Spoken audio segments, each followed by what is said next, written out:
Pour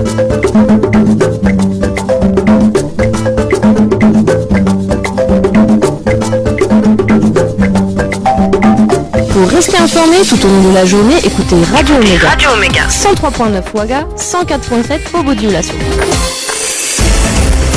Radio Omega, le journal. Les titres de l'actualité. Ousmane Paris.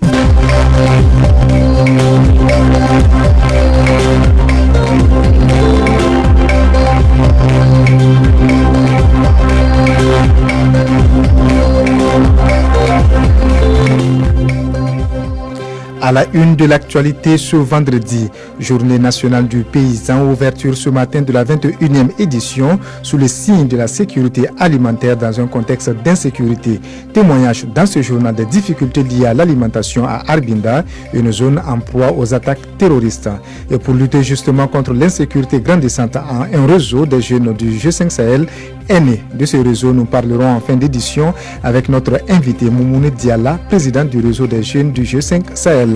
Comment maigrir? Vous vous êtes peut-être posé la question ou vous avez expérimenté des méthodes.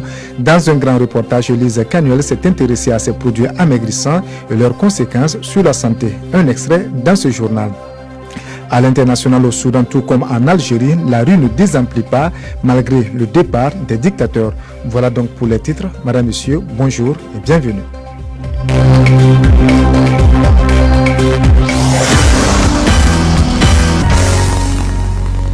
Défi de la sécurité alimentaire dans un contexte d'insécurité, quelle stratégie d'accompagnement des expositions agro-silvopastorales, halieutiques et fauniques? C'est sous ce thème que s'est ouverte ce matin la 21e édition de la Journée nationale du paysan à Gawa, dans le sud-ouest, en présence du chef de l'État Roch Kaboré. Cette cérémonie officielle intervient après un forum tenu hier. Le président du FASO Roch Kaboré aura des échanges directs avec les paysans. On reviendra sur cette cérémonie d'ouverture dans nos prochaines éditions, mais quelles sont les difficultés liées à l'alimentation auxquelles les populations vivant dans les zones en proie aux attaques terroristes sont confrontées? Écoutez le témoignage du maire de Arbinda, Bouraima Ouerem, sur la situation dans sa commune.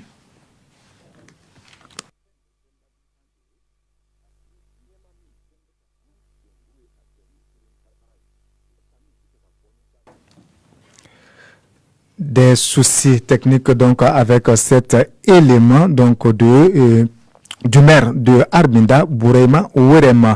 Bouraima Ouerem, il faut le noter, est l'invité ce dimanche de votre émission Dimanche Politique sur Radio Omega 103.9 Ouagadougou. Il se prononcera entre autres sur la genèse de la crise que traverse sa commune et ses attaques vis-à-vis du gouvernement et ses attentes vis-à-vis du gouvernement. Rendez-vous donc dimanche à 9h10 sur Radio Omega. Eux veulent apporter leur contribution justement à la lutte contre le terrorisme. Après 72 heures de réflexion sous l'égide du G5 Sahel à Ouagadougou, les jeunes du Sahel ont mis en place un réseau et c'est Moumouni Diala, président du Conseil national de la jeunesse du Burkina, qui en est le coordonnateur. Abdul Fattah Tiemtouré.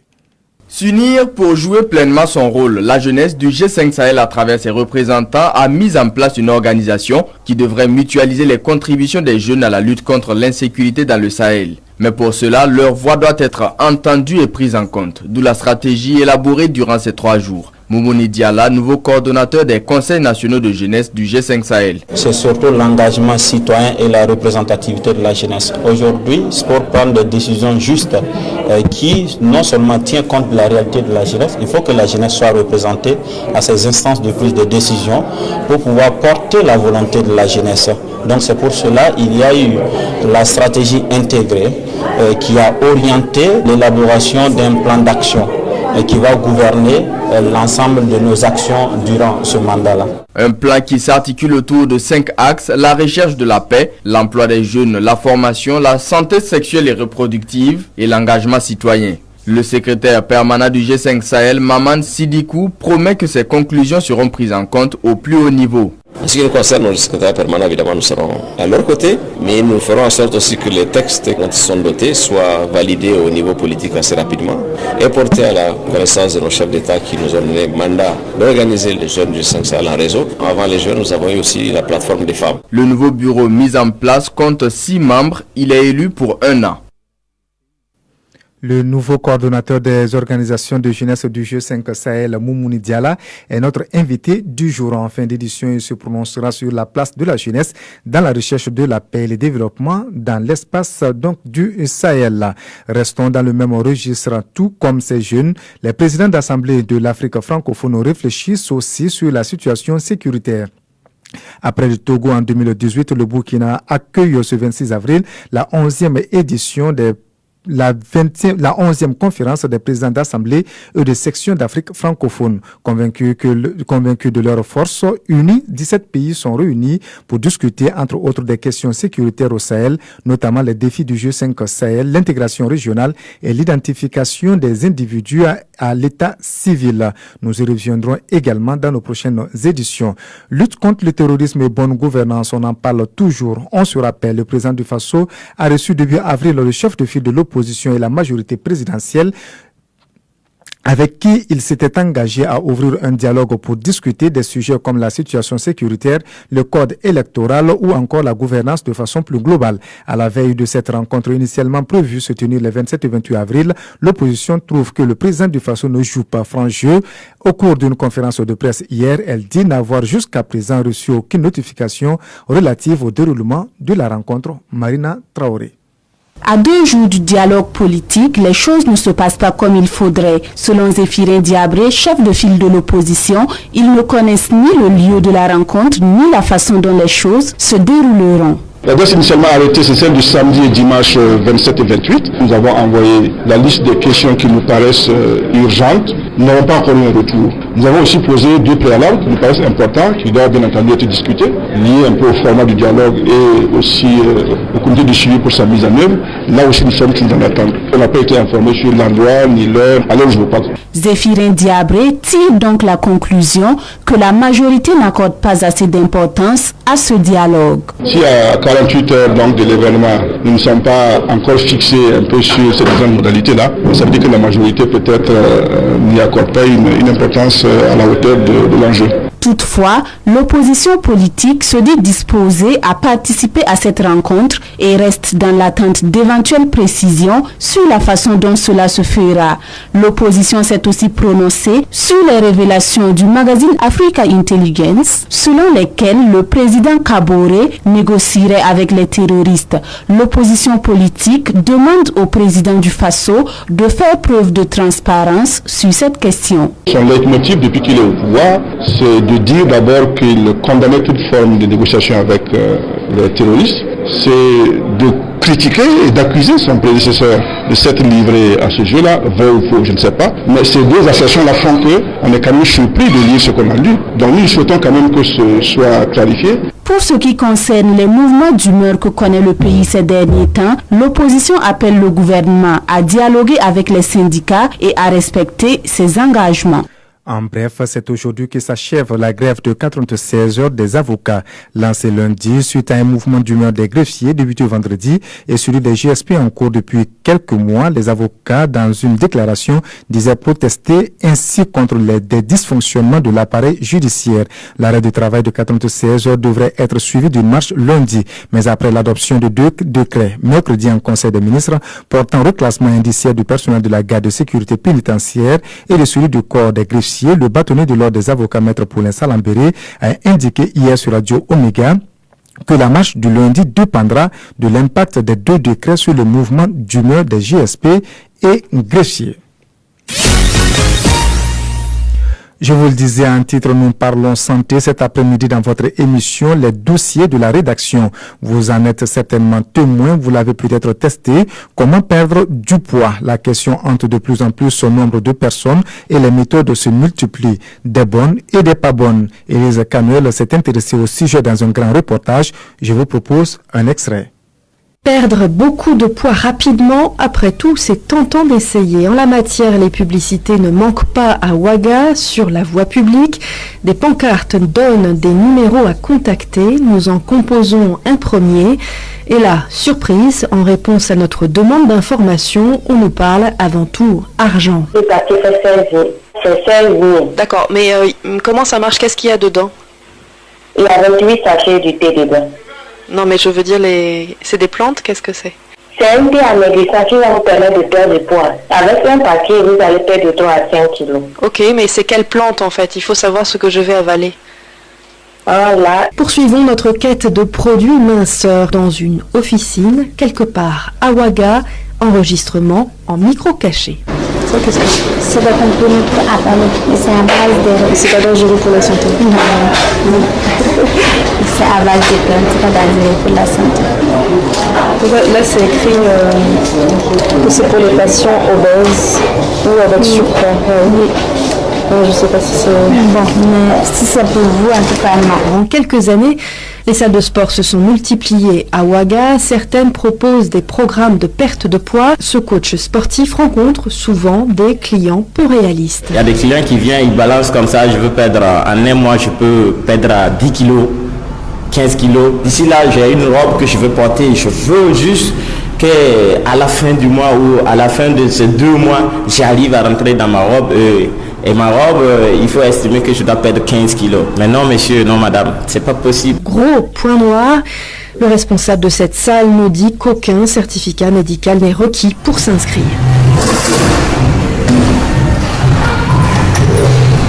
C'est ici que nous rencontrons une jeune femme, grande et en forme. Elle vient de terminer sa séance et elle accepte de nous parler de son souhait de perdre du poids. J'ai été 2 ou 3 fois en consultation où le médecin me demandait d'essayer de faire un peu d'activité pour perdre un peu de poids. Présentement, j'ai 119 kilos.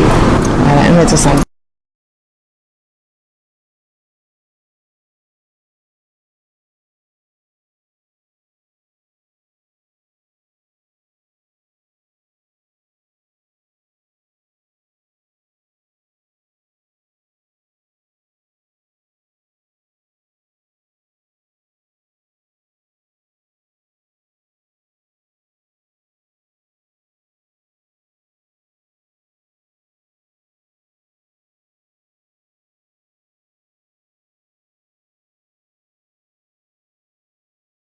Non, bon voilà, tu peux perdre du poids en mangeant tout ce que tu veux, c'est absolument faux. Maigrir entre vraies arnaques et faux experts. Suivez le grand reportage d'Élise Canuel ce soir à partir de 17h10 sur Radio Omega et en live sur notre page Facebook. Et sans transition, parlons culture. C'est ce soir que sera connu le meilleur artiste musicien burkinabé de l'année. Ils sont 3 en liste, Flobi, Maïlen Gane et Nabaloum. En attendant de savoir qui va succéder à Awa Boussim, lauréate de l'édition dernière, allons à la découverte des nominés avec Romain Wari. Flobi, à l'état civil Florent Belmiagri, l'un des 3 nominés du Condé d'Or 2019, est originaire de la commune d'Andemtenga dans la province de Kouritenga. King Zodan, le papa des orphelins, ou encore le Kirikou d'Afrique, s'est révélé au public avec son premier album à succès, Mamsouri, qui signifie ma voix, en 2016. Dans l'histoire des Koundé, il est l'artiste le plus titré avec un Koundé de musique moderne d'inspiration traditionnelle, un Koundé de la révélation, un Koundé de l'espoir, 3 Koundé de l'artiste le plus joué en discothèque, 3 Koundé de meilleurs clips vidéo couronnés par un Koundé d'or en 2010. En 10 ans de carrière musicale, l'artiste compte à son actif 5 albums. Il va à la conquête du Koundé d'or 2019 avec son dernier album intitulé Wakato, sorti le 30 juin passé et qui comporte 16 titres. L'une des 2 femmes en liste pour la conquête du Koundé d'or 2019, Maïlen Gane, est née à Koudgou et grandit en Côte d'Ivoire où elle commence ses premiers pas dans la musique en 1994 où elle a suivi des formations en théâtre et en musique à l'Institut national des arts et des actions culturelles d'Abidjan.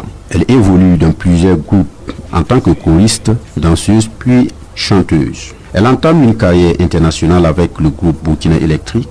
Elle est l'une des artistes du Burkina les plus connus à l'international, surtout en Amérique. Elle a participé à plusieurs concours de chant et remporté plusieurs trophées, comme celui du Grand Prix de la chanson moderne burkinabé en 1998. Son dernier opus de 4 titres, Tangari, est sorti en mai 2018. En 25 ans de carrière, elle totalise 3 albums.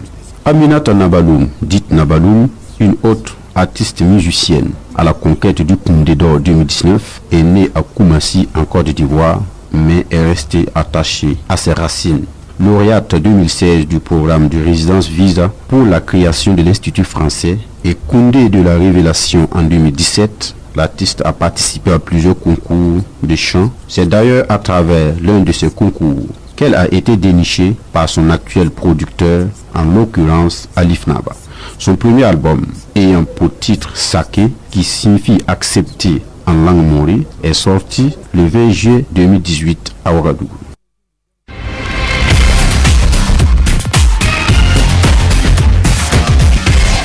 Actualité internationale au Soudan, la mobilisation ne faiblit pas 2 semaines après la destitution de Omar el-Béchir et la prise de pouvoir par les militaires. Hier, l'opposition a appelé à ce qu'elle a appelé marche du million pour faire pression sur les autorités militaires afin qu'elles transfèrent le pouvoir aux civils. En bus, en voiture ou même en train, les manifestants sont arrivés de partout pour répondre à l'appel de l'opposition.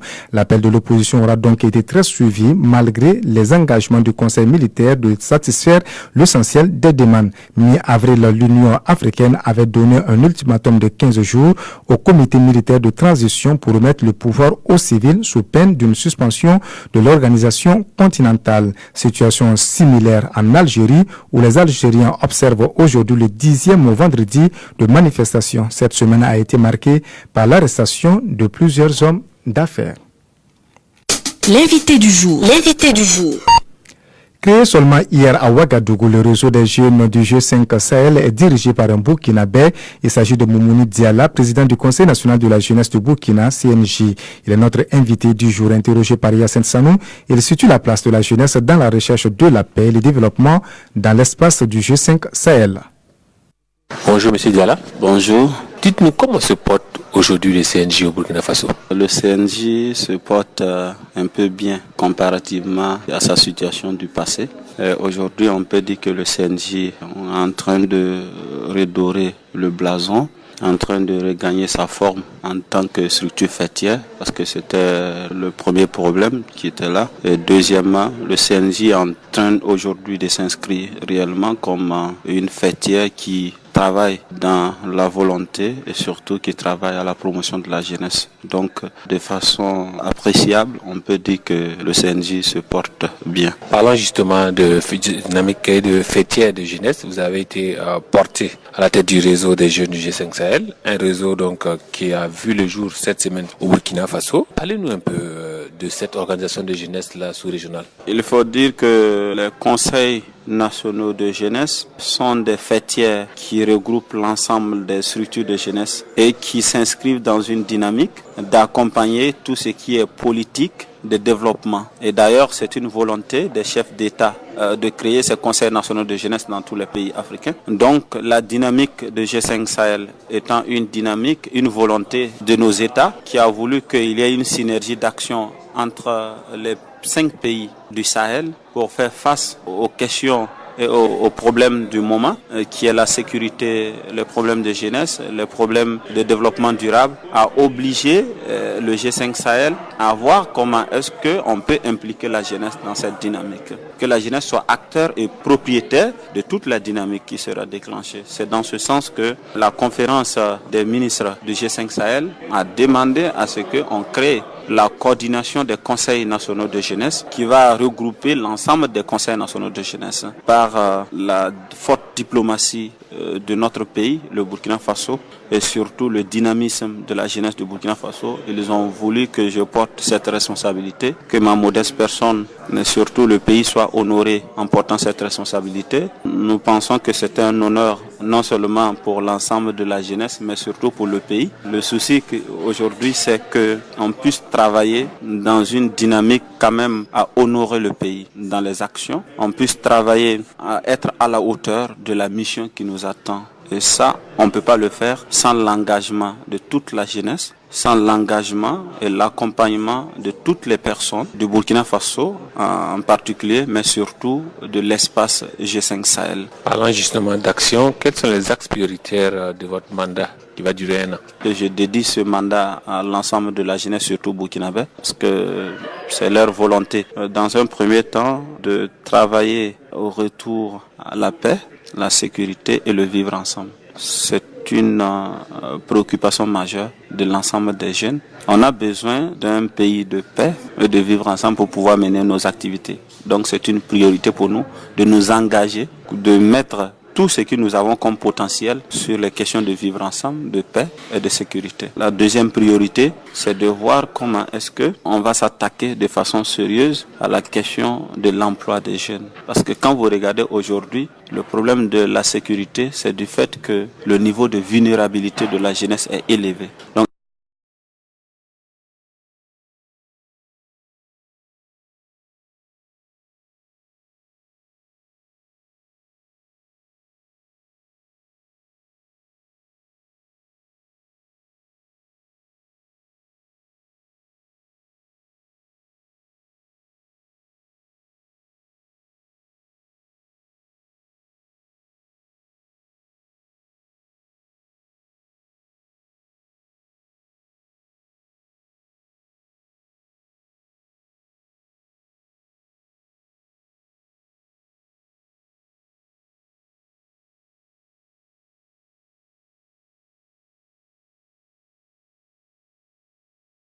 je pense que l'espace G5 Sahel est confronté à ce problème. Aujourd'hui, il y a des gens qui ne comprennent pas que la jeunesse constitue le premier partenaire de mise en œuvre de l'ensemble des politiques, projets et programmes de développement. Donc du coup, quand on a un projet de développement, on court derrière les partenaires à l'extérieur sans amener la jeunesse à s'approprier de ces programmes-là. Donc c'est de travailler à partir des plaidoyers très forts pour que l'engagement citoyen et politique de la jeunesse, la représentativité de la jeunesse soit une réalité. La cinquième des choses, nous attaquer à la question de la formation adaptée. Ça veut dire quoi? Que tous les États voient comment est-ce qu'on peut réorienter la formation en répondant aux besoins du marché de l'emploi. Surtout, pourquoi pas avoir le curriculum de formation qui est notre priorité. Merci, M. Diala. Merci beaucoup.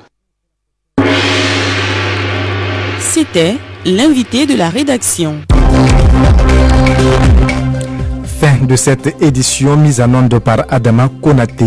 Yannick Bassimo était au relais web. Très bonne écoute sur les www.omegabf.net.